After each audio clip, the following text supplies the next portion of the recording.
अस्सलामु अलैकुम वरहमतुल्लाहि वबरकातुह। मोहतरम भाइयों, बुज़ुर्गों, दोस्तों, सबक नंबर 1262 पर एक साहब ने एक कमेंट किया है और उन्होंने मेरे से ये रिक्वेस्ट की है कि मैं उनके कमेंट का जवाब दूं। जिन्होंने कमेंट किया उनका नाम है सुफियान शेख और कमेंट ये किया है, अस्सलामु अलैकुम मौलाना। मौलाना साद साहब का कारोबार क्या है, इस उन्वान पर सबक बनाइए। ये उन्होंने मेरे से रिक्वेस्ट की है। सुफियान शेख साहब, सबसे पहले मेरा आपसे सवाल कि हज़रत जी मौलाना साद साहब से हमारा रिलेशन क्या है, कारोबार के एतबार से है या दावत के एतबार से?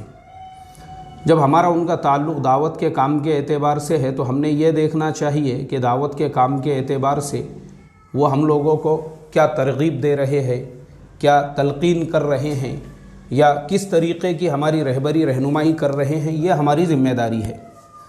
उनका कारोबार क्या है, ये सवाल आपके माइंड में इसलिए पैदा हुआ क्योंकि आप इंडिया में रहते हो और ये हमारी इंडिया की एक कॉमन मेंटालिटी है कि यहाँ पर जिस इंसान से हमारा जिस चीज़ को लेकर ताल्लुक़ होता है, लोग उसको छोड़कर अदर जो चीज़ें होती है, उसकी पर्सनल लाइफ, उसकी ज़िंदगी और ये सारी चीज़ों पे जो है ध्यान इसलिए देते हैं क्योंकि आप इंडिया में रहते हो।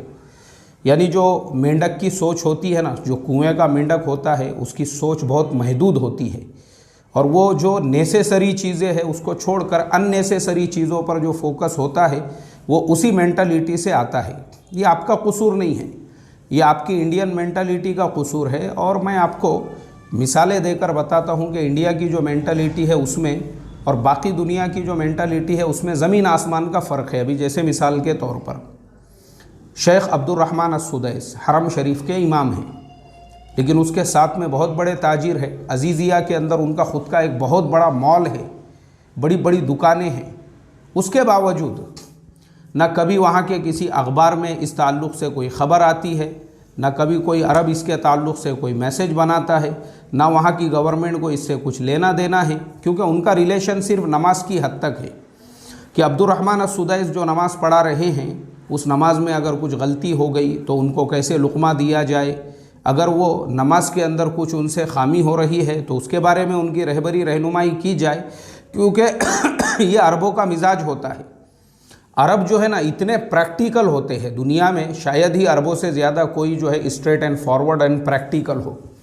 साफ साफ मुआमलात होते हैं। भाई हमारा इस आदमी से ताल्लुक़ किस चीज़ को लेकर है, नमाज को लेकर है, तो फिर बाकी चीज़ों से हमको क्या लेना देना है। चाहे अजीज़िया में इनका मॉल हो या पूरे सऊदी अरब के हर शहर में ये एक एक मॉल खोल दे, हमको कुछ लेना देना नहीं है उससे।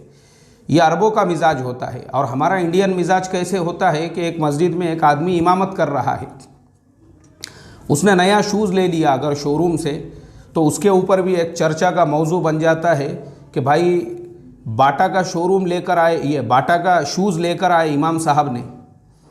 अब बाटा का अगर वो शूज़ लाते हैं तो वो भी एक चर्चा का टॉपिक बन गया है, उसके ऊपर भी बातचीत चल रही है, बहस चल रहा है कि इन्होंने बाटा का शोरूम कहाँ से लेकर आए, इमाम साहब की कमाई ज़्यादा हो रही है।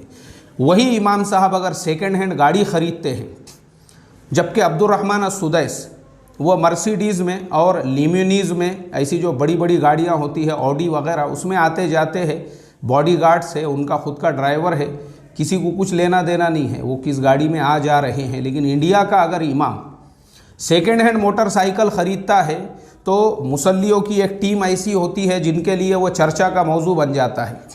और उसके ऊपर भी जैसे आज तक चैनल पे रोज़ाना वो हल्ला बोल बोल कर एक प्रोग्राम दिखाते हैं जिसके अंदर जो है ना बड़े बड़े जो एक्सपर्ट्स होते हैं, दानिश्वर होते हैं, पॉलिटिशियंस होते हैं, सबको बुलाया जाता है और सारे लोग वहाँ पे आके चिल्ला पुकार और वो टॉपिक के ऊपर बहसो मुबाहिसे करते हैं। ऐसे ही मुसल्लियों की एक टीम ऐसी होती है कि वो सेकेंड हैंड गाड़ी उनके लिए एक टॉपिक और एक मौजू बन जाती है। वही अगर इमाम साहब नई बाइक लेते हैं शोरूम से तो दो चार का बीपी एकदम ऐसा हाई हो जाता है, उनको मेडिसिन लेने की ज़रूरत पड़ जाती है।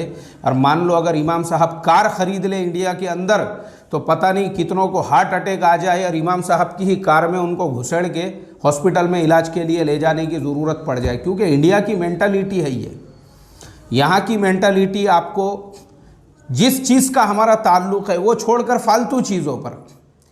और मैं आपको और एक मिसाल देकर बताता हूँ। एक बहुत बड़े अल्लाह वाले हैं, मैं एहतियातन उनका नाम नहीं बता रहा हूँ, लेकिन एक सफ़र में उनके प्रोग्राम तय थे, बड़े जलसे के अंदर जो है उनकी तकरीरें थी, और मैं उनके साथ में खादिम के तौर पे उनकी सोहबत में मैं उनके साथ में था। एक शहर में हम पहुँचे, वहाँ पे भी बड़ा अजीम उश्शान जलसा था रात में इस्लाह मुआशरा का।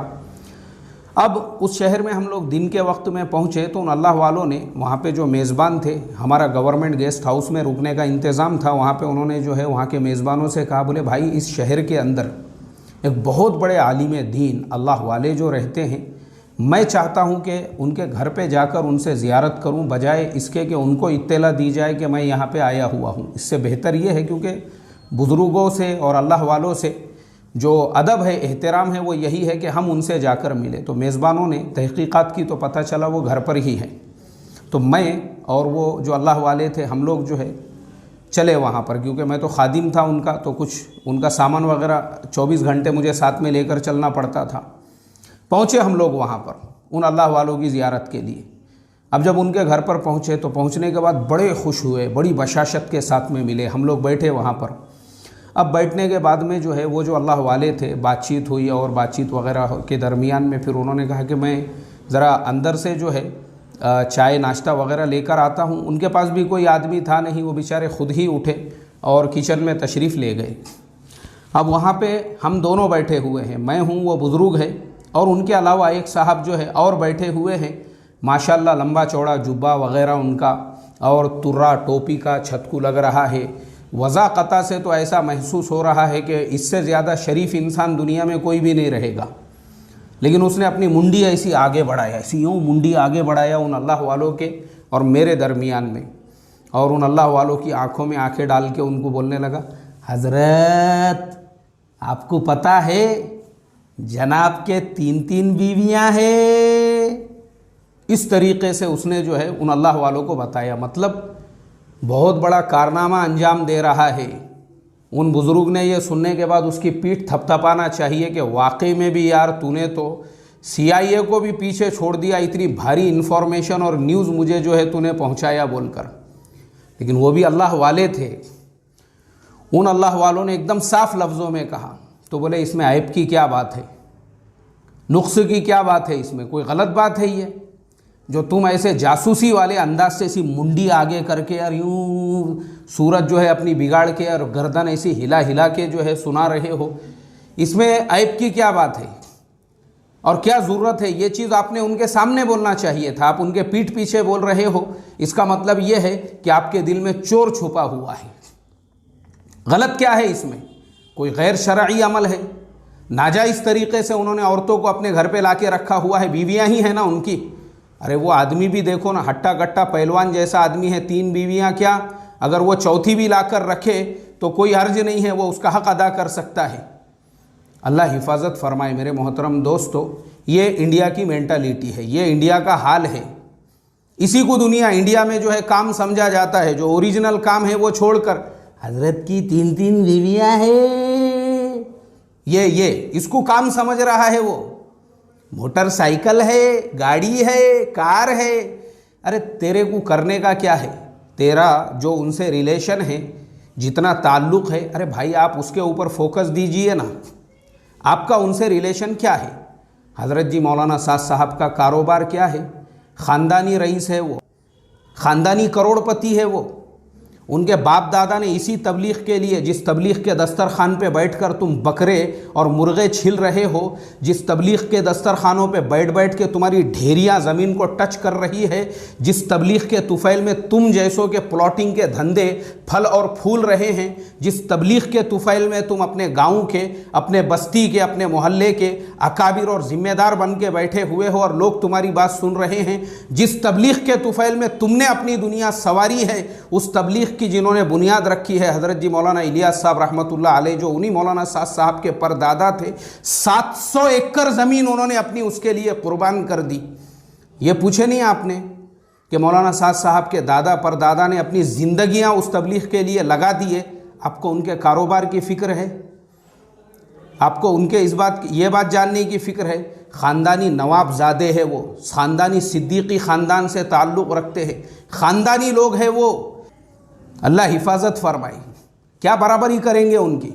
हक़ है उस इंसान को, हम जो उनके साथ में खड़े हुए हैं और हमारे दिल में जो उनकी अज़मत और इज़्ज़त है वो सिर्फ़ इसलिए नहीं है कि उनको जो है अमीर तय किया गया है या वो दावत के काम के ज़िम्मेदार है, बल्कि इसलिए भी है कि उनके बाप दादाओं की कुर्बानियाँ हमारी नज़रों के सामने हैं। हक़ है उनको ज़िम्मेदार भी बनने का और काम की पूरी जिम्मेदारी भी संभालने का, क्योंकि दर्द है उनके दिल में, क्योंकि उनके बाप दादा का शुरू किया हुआ काम है ये।